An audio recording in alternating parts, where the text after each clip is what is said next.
So, okay, we got to start this off good. So, because Susie might watch and then. Okay, this is a streamer and content creator I love. She is, I talk about her all the time. She's the GOAT. And, I met her before. I've been to her house, actually. I've literally been there, and I got a tour of the collection and everything. We have a picture together on Instagram. It's on her Instagram. I don't know if I have the picture anymore. Yeah, I was at her place. Yep. Very cool. Humongous RE fan. Capcom, you might know her as a Capcom shill. No, people call her that. But people call me that too. But not rightfully so, okay? We're not Capcom shills. The time has come to face our past. We're mega Capcom shills, okay? The time has come to Thank you, Battery. our past. Resident Evil 9, Requiem, has been officially announced, and what better timing than leading up to Resident Evil's 30th anniversary. At this year's Summer Game Fest, we finally got to see Capcom's next main series game in my favorite franchise. I also went to Summer Game Fest and saw even more of what was shown on the SGF stage. I'm really excited to tell you all about my findings in the game's phenomenal trailer, and explain in too much detail what I saw behind closed doors. So what do you say? Let's get into it. Okay, you know what, Susie? Are you fucking kidding me with that jump scare? Jesus Christ. God. Fuck, man.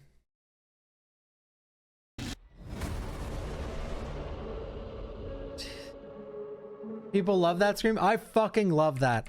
Dude, this... Say, let's get into it.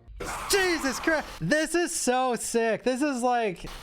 This is living in my head rent-free. This and this. This is so good. Like, those two screens, man. That's what I'm fucking talking about. That's what I'm fucking talking about, dude. How is the audio, by the way? Is it good? I swear if I watch back this stream Our trailer begins at the I'm being smothered out by headquarters, of all places. An organization that has previously existed and was mentioned before. FBI's headquarters, of all places. An organization that has previously existed and was mentioned before in Resident Evil supplemental material, as well as the fax that is sent to Chris, found by Claire in the Susie. The original RE2. We see an all-new character, FBI Special Agent Nathan Dempsey, snapping a younger agent out of her work trance. Sit.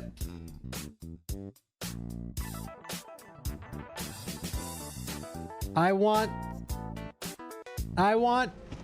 Grace Ashcroft. Yes. You owe me, Susie. As an Outbreak superfan since the day it was released, I can't tell you how high I jumped out of my seat hearing the name Ashcroft in a brand new Resident Evil game. Me As too. Grace leaves her desk, we see it absolutely covered in documents. Me too. Except I didn't hear that name on my first watch. I didn't hear any name. Because I wasn't paying enough attention. Folders and ADHD is a blessing and a curse, dude. You either are hyper-focused or you're not focused at all. As Grace leaves her desk, we see it absolutely covered in documents, folders, and boxes filled with reports. Grace happens to be an FBI analyst, and if you're unaware, this role in the agency tends to stay in the office. Analysts will oftentimes work on multiple cases, in the hopes of finding trends and links between them. Before she was snapped out of her trance, she was working hard on a particular report. On her computer screen, we get to see that a development is being made, a pending investigation into 4 deaths where each victim was suspiciously infected with an unknown disease. I don't know about you, but that sounds an awful lot like the incidents around the Arclay Forest back in Raccoon City. Yeah. In Dempsey's office, we very quickly learn that Grace here is the daughter of the one and only Alyssa Ashcroft. Hell yeah! Bringing out the outbreak. From the Outbreak subseries. Worse yet, we learn that this girl's mother apparently died 8 years prior to this story. Dempsey orders Grace to check out the Remwood Hotel, the place where Alyssa... Okay, guys, it's on 1.25. This is how I watch videos, okay? apparently met her end. Sending an analyst out on field work isn't completely uncommon, but it is peculiar, especially for what follows. Upon first viewing, I was so blown away at this familial connection that I didn't fully process that they were telling me that Alyssa died. I have thoughts about this that I'll explore a little bit later, but for now, I don't oh my think she god, died. RE Engine Alyssa Ashcroft. Yeah, that's there she so is, sick. and she looks great. We actually get to see a good bit of her, and in some She looks really cool. shots she appears younger, as if we're seeing her original Outbreak That's so sick. Like, oh man, I'm very happy with her look.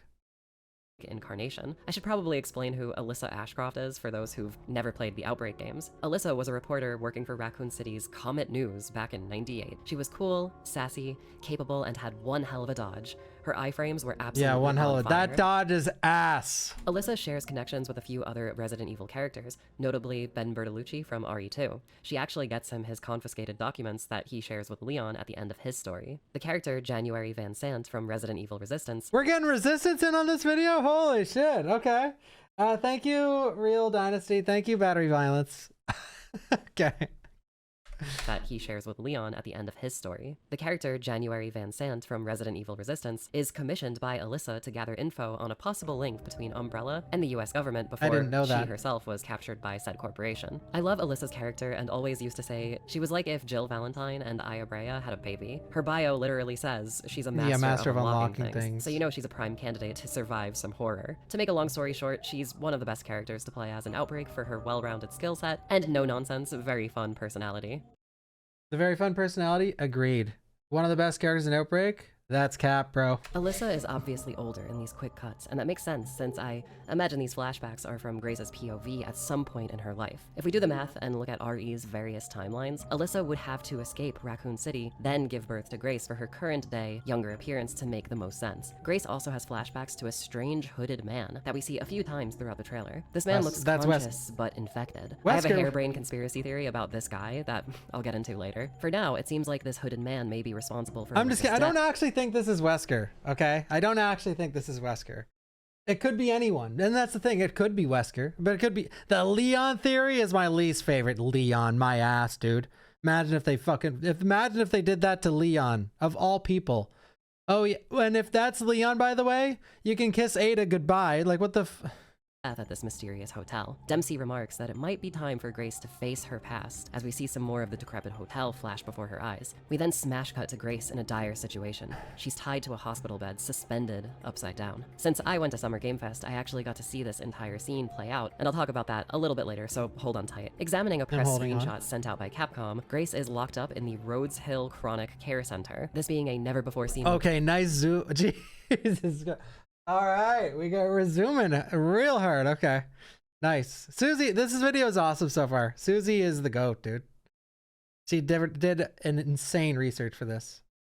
In Resident Evil. At first, I thought this hospital was going to be the same place in the flashback scenario of Outbreak File 2, given Alyssa's presence in this game. But then I remembered that building crumbles to the ground at the end of that level, so yeah.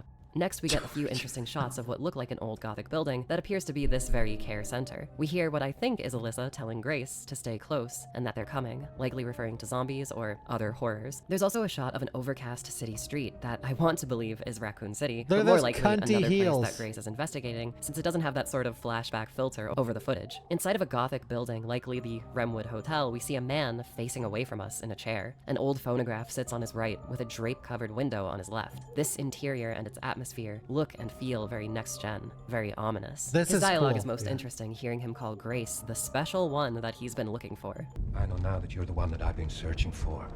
The special one. The chosen one. This is me to every first-time chatter in the chat, by the way. Like, one of these days, one first-time chatter is going to be the chosen one, the special one. And I can't wait. Miss Ashcroft. If we zoom in on this particular close-up, we can see that the man's skin is rather decomposed and pale. I do believe that this is the mysterious hooded figure from earlier. I think this guy is going to be the main villain, but more on him in a second. The next shot is the money shot, as we see the bombed-out ruins of Raccoon City. A massive crater lay beside a collection of surprisingly intact buildings. This city, once the site of bustling commerce and life, turned zombie apocalypse, now clings to its undead existence, refusing to die. We get detailed shots around the city's ruins, as we finally see it, the ruins of the RPD. How to beat the heat if you're struggling to stay cool in hot, stuffy rooms without an air conditioner. This genius trick cools any room in 90 seconds for nearly zero cost, and it's taken Canada by storm. A brilliant uni student from Toronto University has revolutionized the air conditioning industry by designing a device that cools rooms instantly at a fraction of the cost. Oliver, a clever engineering student, came up with this. A building I, and many of you, know very well. This place is like a home away from home for a lot of RE fans, so seeing it in this state left me... You can't give me shit about ads anymore, okay? I'm right there with you in the trenches, man, okay? feeling kind of somber. I know some of you probably thought about this too. Umbrella Corp? The only other time we ever got to see a post-apocalyptic RPD was actually in arguably the worst Resident Evil title ever. What's the argument? Reverse?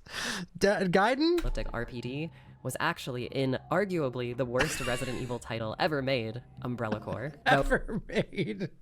in that game, it Yeah, let me hear that one again. Too, the only other time we ever got to see a post-apocalyptic RPD was actually in arguably the worst Resident Evil title ever made, Umbrella Corps. Though in that game, it wasn't as destroyed as it is here. There's a game idea that Capcom has seemingly always wanted to do, where the star characters of the franchise return to the ruins of Raccoon City and the Spencer Mansion. This idea, often referred to as Umbrella Corps. I biohazard didn't think I'd ever see anyone else playing Umbrella Corps, man. Bringing me to tears over here. Thank you, Dan. When they put Umbrella Corp in their Resident Evil video, man. Dash was planned after the release of the first game, but quickly shelved. I guess Capcom's finally doing it, and it's pretty cool to see. I personally hope we also get to explore the Arklay Mountains and everyone's favorite haunted mansion. The dialogue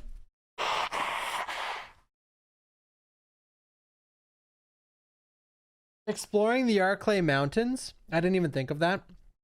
Exploring the Arklay Mountains would be absolutely fucking sick. That would be insanely amazing. My god, that'd be good. That's like absolute GOAT material for a location to explore. That would be absolutely... If this game is like you go to the Renwood Hotel, you go to the hospital, you go to the Renwood Hotel, then you go into the wreckage of Raccoon City, and then like all real time, and then you go up Arklay Mountains to the old abandoned RE1 mansion, and then you go to RE0's mansion, I'm gonna shit bricks. over these shots especially caught my attention. So I want you guys to stick with me no matter how silly or fanfiction-y this might sound. The first line we hear is, Investigating all these strange deaths, huh? I think that this voice belongs to Kevin Ryman from Outbreak. All these strange deaths. No matter how silly or fanfiction-y this might sound. The first line we hear is, Investigating all these strange deaths, huh? I think that this voice belongs to Kevin Ryman from Outbreak. Outbreak fans, tell me that does not sound exactly like him. With us Like, the thing is, man, that sounds way too good to be true. You know when something's like way too good to be true? Like, you might be getting Jill, might be getting Leon, and you're telling me Outbreak characters beyond Alyssa are coming back? Like, I think if that's the case, that's perfect. Like, it's gonna be the best Resident Evil game of all fucking time. A game made for the fans. Like, revert to what I was talking about earlier. About starting as horror, and when the horror is finally done and getting old, you switch to a slightly more action-oriented game. And you have Outbreak characters and legacy characters and new characters. Like, if that is the case, RE Avengers, well, is that much of a jump for other Outbreak characters to show up? I guess it's not much of a jump. I'm already shocked that Alyssa's here, bro. But why it's crazy to dive even further into Outbreak, why I think it's like too good to be true to dive further into Outbreak, is they're putting so much emphasis and they're putting so much on a game they released and never fucking touched again. This isn't RE4 that's on every console and VR you've ever heard of, or RE5 that has 8 different editions on every console. This is RE Outbreak on the PlayStation 2 that's never ever been touched or mentioned ever again. Like, that's why it's too good to be true, because they haven't used that game at all. But if that's Kevin, we're getting an Outbreak remake or an Outbreak remaster or something, dude. Outbreak Deluxe remaster, man, because there's too much Outbreak to not bring it back. Oh, here's all these characters from Outbreak. Oh, cool. We want to go whoa, Outbreak. That's awesome. We want to go play it. Well, dust off your PS2. Obviously, you can use emulator, but that's not what's intended. us getting a literal out. And the last thing on earth I want Outbreak, like people that haven't played Outbreak, the last thing I want them to do is play Outbreak offline, bro. Playing it offline, like getting, and Capcom knows this, getting players to go back and play Outbreak offline to experience the story for RE9 proper, that's not the play. They need to remaster this shit, dude. How many YouTube shorts does Bawkbasoup need to release on Outbreak Remake? Outbreak era flashback of Alyssa, the chances we'll see other Outbreak characters isn't exactly the lowest, you know? After that, we hear more of what I assume to be She's on the same cope I am. we'll see other Outbreak characters isn't exactly the lowest, you know? After Yeah. I'm huffing the same shit, Susie. Holy shit. that, we hear more of what I assume to be Alyssa, and then we hear another voice. Again, stick with Have you seen the shit I've seen? I didn't hear anything. more of what I assume to be Alyssa, and then we hear another voice. Again, stick with me on this. I think that voice is Mark from Outbreak. Have you seen the shit I've seen? I believe that we will get quick flashes to the events of that game. Okay, why she is saying this, by the way, and I was saying it too, but I was saying many things. If you guys are just watch my shorts and my short form content, you don't get the whole picture. I've said everything there is to say about this kind of thing, but here's the reason it could be Mark, and here's the reason that could be Kevin. Okay? Here's the reason that could be those characters. Because the game is fucking incredibly well made, and it's made for the fans, and it's honoring everything about the franchise, and they're trying to make the perfect Resident Evil game. Here's why it might not be Mark or Kevin. Well, they're referencing a game stuck on the PS2. You know, it definitely could include every Outbreak character. It could. And I fucking pray. I pray it does, man. I don't want it to be Carlos, and I don't want the other character to be fucking Billy or whatever. If I had a perfect world, every character you just heard talk on that bus frame is an Outbreak character. That's the perfect world, and that is a game made for the fans. I'm not talking the fans like I played RE4 and I love RE. I'm talking 0, 1, 2, 3, 4, 5, 6, Code Veronica, 7, 8, okay? A game made right for the fans. RE4R has And new players, obviously. And if there is Outbreak characters, they're the kinds of characters that are so easy to just get into a new game and make people like them. on remembering Raccoon City, so who's to say when Grace isn't a child, her no-nonsense mom might open up to her about the moment that shaped her life forever. She literally survived Raccoon City. That's no easy feat, and it would undeniably stay with you, as we've seen with every other main character. To finish things off, yes, she's preaching facts right now. She is absolutely preaching facts, and like, really, that's the best way they could go about it, in my opinion. we get a few shocking shots to end the trailer. We So see a that's man Leon. struggling to warn someone to stay away as he mutates in real time. Thank you, Sarzaman. His throat deteriorating right in front of us. We see the hooded man suffocating what looks to be a politician sort. This particular moment might be related to the report found on Grace's computer. Manhunt, and we bro. flash to a police officer zombifying before our eyes. I don't know about you guys, but this dude looks like he's been plucked straight out of the 90s. Finally, we see a massive dark creature descending out of the ceiling of the Rhodes Hill Care Center. Boy, do I have a theory for you on what I think this is. Let's just Yeah, say those okay. audible chains rattling may not just be a creepy sound effect. The logo drop is accompanied by the monster screaming in our faces. RE9, Requiem. Sheesh, what an Oh, it's coming from my room. I wasn't sure what I was hearing. Jeez, the audio was too good, dude. incredible way to return us to the world of survival horror. So before I move on to the SGF secret gameplay I experienced, I want to tell you guys my crazy theory about what I think the villain's goal might I be. love this video so far. Susie is fucking awesome, man. I love this video. It's so good. Never, you know what? Forgive that I said anything, bruh. Susie? Oh my god, she's a Capcom show. You gotta be fucked. and explain what Grace's role in the story may potentially entail. So if you're a hardcore Outbreak fan, you'll know that by default, each of the characters you play as are actually infected with the T-virus. In basic gameplay, this virus gauge counts up to full infection. If you lose track of this thing, you may become a zombie. Spoilers for the first Outbreak, but in the final level of the game, you can actually make a cure for your T-virus infection, that being the Daylight vaccine. Taking it removes the virus gauge completely. RE9 is telling us that Alyssa Ashcroft is the canon survivor of that game, so it would make sense if, after the events of Outbreak, her child would most likely be immune to any zombie viruses, Yes. given she's born with the Daylight vaccine's agents. Yes. I've been repeating this probably on the hour for the past 3 days. In her bloodstream. This is kind of a sneak preview into what I saw at SGF, but in that scene where Grace is hanging upside down, she's actually being drained of her blood. You can even briefly see the glass IV. Ooh, that's a good spot. Yes, that further. I mean, by the way, I'll repeat it for the not millionth time. There's no way this game doesn't mention the daylight antibodies in Grace. Like, it's got to revolve around that. And this sort of almost proves it. Hanging next to her. I think whatever infection this hooded zombie man seems to have has bonded with him completely. I believe whoever this guy is, he's going to be the final link to old school Umbrella. I don't think he's going to be a revived Wesker or Birkin. Resident Evil loves doing Villain of the Week nowadays, so it's safe to assume that whoever he is, he's gonna be entirely new. It seems like he's taking out his aggression on key political figures. I honestly think the likelihood of that being a character we don't know is the highest. I just like talking about it being random fucking people.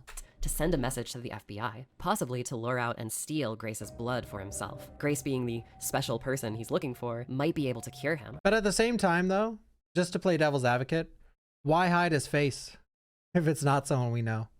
But maybe that's just his persona. With Alyssa allegedly passing away, this guy can't abduct her and use her blood. But that also may be the reason why Alyssa is gone. Maybe this dude killed her while experimenting on her. Or maybe her immune blood has aged and lost its potency, leading him to need a newer, younger candidate with the same immunity. I don't want to believe that Alyssa is dead, considering we haven't seen her for over 20 years, but it could be good motivation for Grace to want to catch this guy. Yeah, Does that all same. sound Yeah, I mean, that sounds exactly the two likely scenarios that she might not be dead, or her being dead is what we needed to progress this character as she needs to, on the path she needs to go down. crazy, or maybe too spot on? I was putting all of this together while watching the game play out in front of me. I'm really excited to see how all of this plays out. Really, Spot on. really, Good motivation listen. for Grace to want to catch this guy. Does that all sound crazy, or maybe too spot on? That's how I feel about talking about RE9. I feel like a lot of our theories are either like dead right or just we're insane. I was putting all of this together while watching the game play out in front of me. I'm really excited to see how all of this plays out and to see if Alyssa really did die 8 years back. Knowing RE, the writers are historically pretty generous to our favorite characters. As we know, fake outs are always possible, especially for Masters of Unlocking. So with all that said, I went to Summer Game Fest and got to see a decently sized portion of RE9's gameplay. And what I saw blew my mind. So the demo begins with Grace hanging upside down, getting her blood drained in an almost Saw movie style contraption. Grace, being an FBI analyst, uses her smarts to escape the device. She knocks over the glass IV next to the bed filled with her own blood, drags the broken bottle up to her hand, and is able to cut herself free as the gameplay begins. Now, listen carefully. Our starting perspective is first person view. Please wait before you start complaining, okay?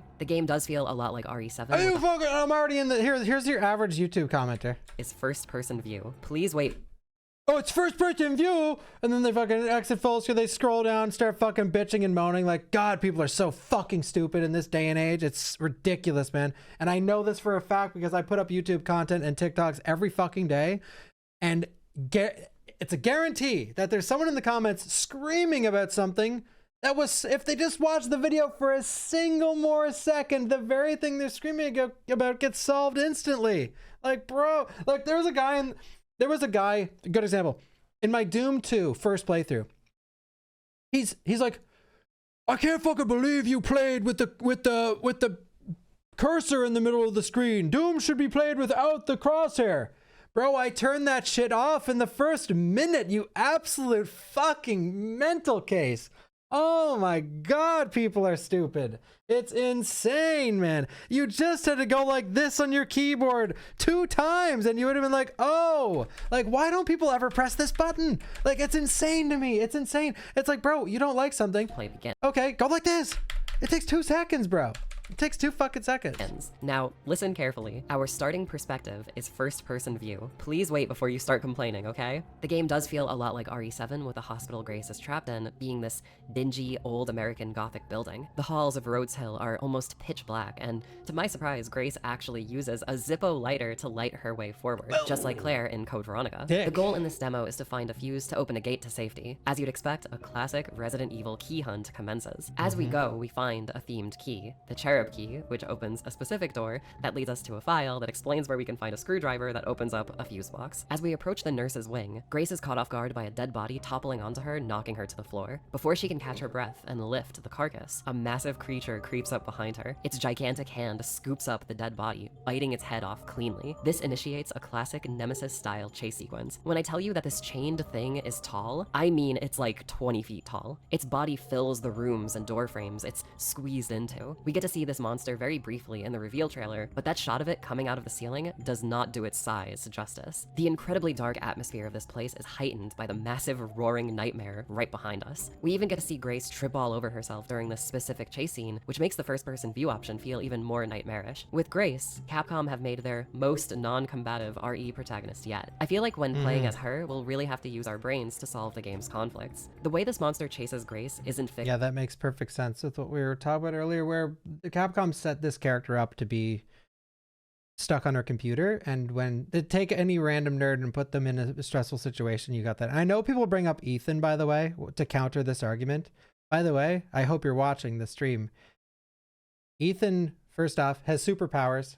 Second off, he died in the first 30 minutes of the game to the second enemy. So, not the greatest example, bro.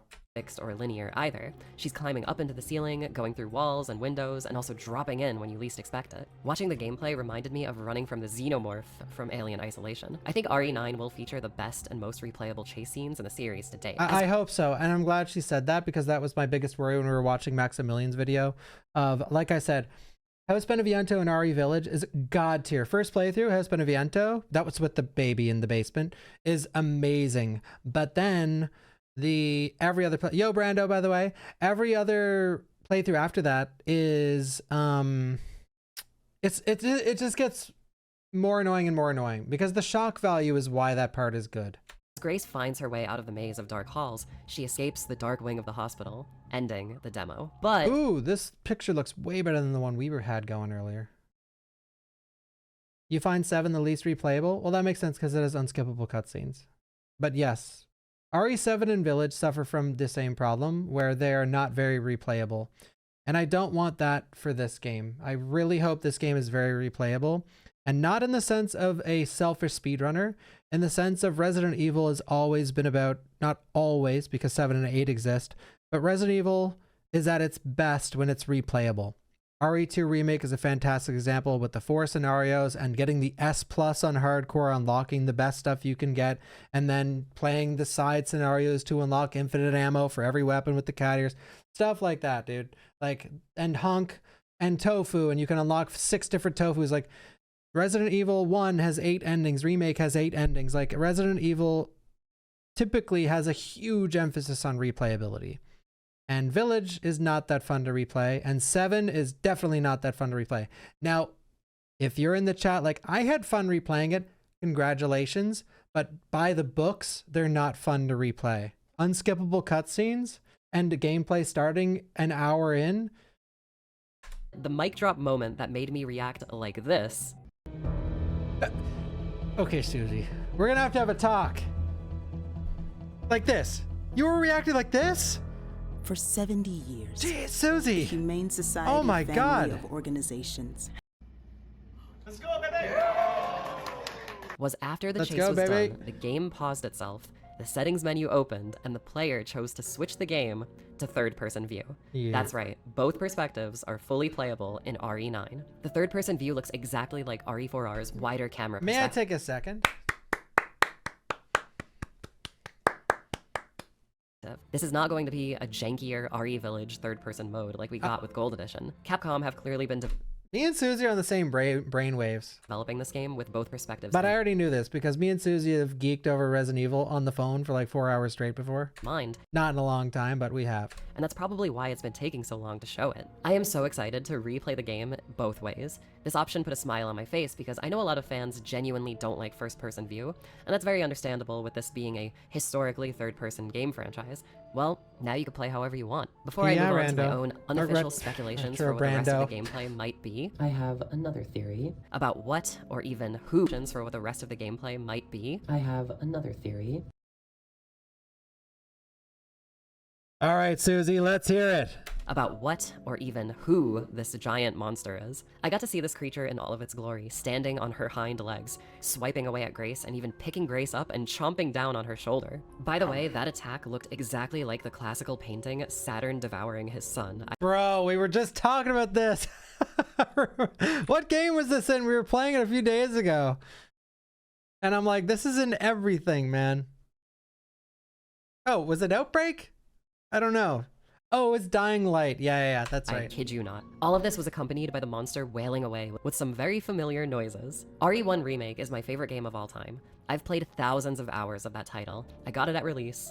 Every single thing about that game is burned into my memory. When I tell you I was perplexed, excited, and utterly terrified at hearing this chained-up monster make the exact same noises as Remake 1's Lisa Trevor, I was stunned. You can even hear this RE9 monster in the SGF reaction room that I was in. Take a listen for yourself. Truing.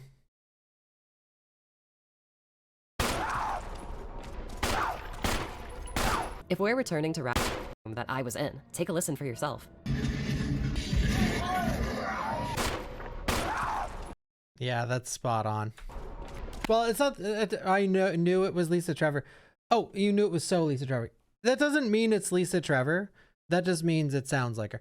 But it could be infected with the same stuff as Lisa Trevor. I mean, it could be Lisa Trevor. It's hard to say. If we're returning to Raccoon City, I think But it's she'll very stuck with possible it. that the one unkillable monster that may have been trapped in these ruins, surviving and evolving for the past 30 years, could be Lisa Trevor. A That's very, very true. much angrier and much larger Lisa Trevor, I'll add. At no point was her name ever spoken, but I know what I heard, and I know what I saw definitely lined up with what I know about this series. If this Yeah. isn't Lisa, well, I love how know what Susie I saw talks. definitely lined up with what I know about this series. Tell If this us, isn't Susie! Lisa, well, damn, I guess Capcom are just masters of reusing their own assets. Okay, That's true. moving on. Official footage and my own crazy theories aside, I do have my very own speculations on how the rest of the game is going to play out, so let's talk about that. Like the Ethan Winters games, I do believe a legacy character will show up, and we will switch to playing as them for a more action-orientated gameplay experience. RE has always had strong action gameplay roots, even in its original trilogy. It's a guaranteed selling point for the series, and I fully believe while the survival horror elements will be upgraded as I saw in the demo, I am so excited. I cannot see 9 not doing this. I talked with this, like, I've been streaming for 2 hours. I talked with this like an hour ago, but I can totally see when the horror is getting stale in 9, that's when the game completely shifts into a more action-oriented horror game. And not a bone in my body thinks that's not going to happen. I think that's exactly what's going to happen, because I said this earlier. Horror games typically start to fall off like halfway through ish. Alien Isolation's biggest weakness is it's too long. Okay. And that's one of the best horror games ever. I think 4, 5, 6 hours in, and you start to slowly shift the focus, not go all in balls to the walls like the Heisenberg fighting village, or like you're at the island in RE4, but you can slowly lean in and ramp it up and ramp it up and ramp it up. I'm sure the action elements will also get a similar upgrade. Whether that character be a returning hero like Jill, Leon, or Chris is kind of up in the air, seeing as how each of those people all spent time and have history in Raccoon City. Something that Jeff said on the SGF stage has stuck out in my mind. He talked about the game being something ambitious, the scale being a lot bigger than previous games. Yes. I keep mentioning this as well. Judging by the gameplay I experienced, I don't think we'll be getting like a full open world like a lot of other games, but I feel like RE9's game world is going to be a larger open map with classic puzzle-filled, backtrackable hub zones. The fact that the trailer showed us so much of Raccoon City in great detail, like specific locations, makes me think we'll be able to fully explore this ruined city. I immediately thought of Days Gone, mostly because it's a zombie exploration game and I happen to like it a lot, but also because with a potentially open area map, you'd need some kind of vehicle to get around. This might purely be my fan fiction brain talking here, but I really want to see Grace ride around this dilapidated town on a motorcycle. Grace is a quirky nerd in general, as we've seen, but I love the idea that she may have this one unabashedly badass quality to her, and that could possibly be bike riding. Like, wouldn't it be so cool I think that'd be cool. outrunning Thank you, chicken strips. zombies, or maybe even that giant hospital monster while getting to your next location in the ruined city? Another reason which makes me think this is because she's literally wearing motorcycle boots in the trailer. Yeah. But a girl can dream, can I? Also, in the behind closed doors demo, I really got the sense that Grace isn't a quitter, if you know what I mean. She definitely isn't a fighter, but she is mentally equipped with the skills to persevere. So maybe that means she has a badass, post-apocalyptic motorcycle. I don't know. In essence, those are my thoughts on RE9 so far. They showed so much, yet so little. I'm sure whatever else they're planning is going to be great as well. I do RE3 results music think this will be the most or epilogue. epic RE game in terms of scale. One thing that kind of bothers me about new Resident Evil games is the series' shaky commitment to new and old characters. Sometimes it could seem like the games rely on having you pop off and get excited at seeing Leon or Chris again, and sometimes we get a dry guy like RE7's Ethan. What's got me so excited about RE9 is, while we are getting a brand new character in Grace, she is the offspring of a legacy character. Yes, I like a rather this a lot. obscure one at that. It's a refreshing. Just to piggyback off that, one thing if you're here in the chat, prepare to get every single RE game spoiled for yourself. Thank you, Halo of the Sun, for the tier 3 and the 45. Thank you, thank you, thank you.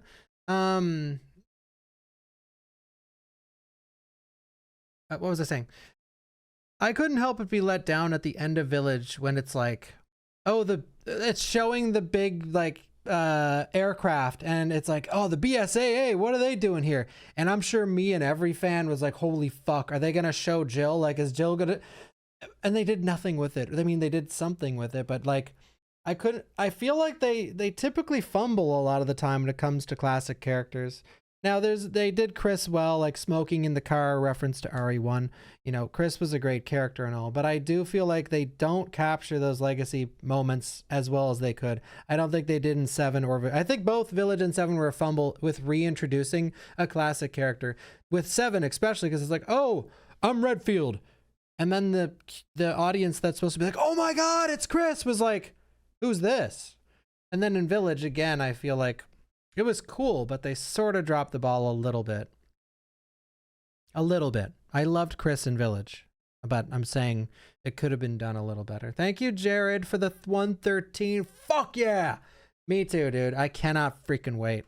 Concept that's got me so excited to see what Alyssa Ashcroft's been up to all these years later. Who would have imagined that lonely RE7 news article written by Miss Ashcroft would have led us to this very moment? Capcom, you are Galaxy Brain for doing this, so thank you for bringing back my favorite Outbreak character and putting Outbreak in the spotlight. Yes. If another trailer drops with even more info, you know I'll be on it. If Leon or Jill come power sliding in to save Grace from Lisa Trevor 2.0, I might have to call Capcom and ask if they're stealing my fanfiction. Well, I guess I have to make an Outbreak retrospective now, huh? Until next time, hunters, stay tuned. Susie, we have to play Outbreak.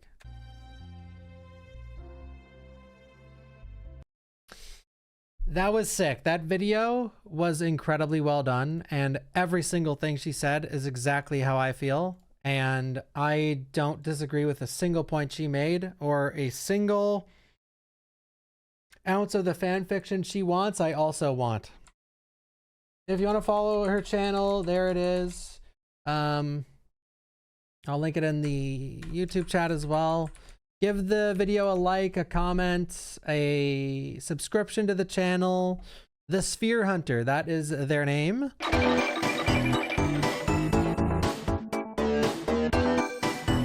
Holy shit, that was good. That was such a good video, man. Susie, I have to pee.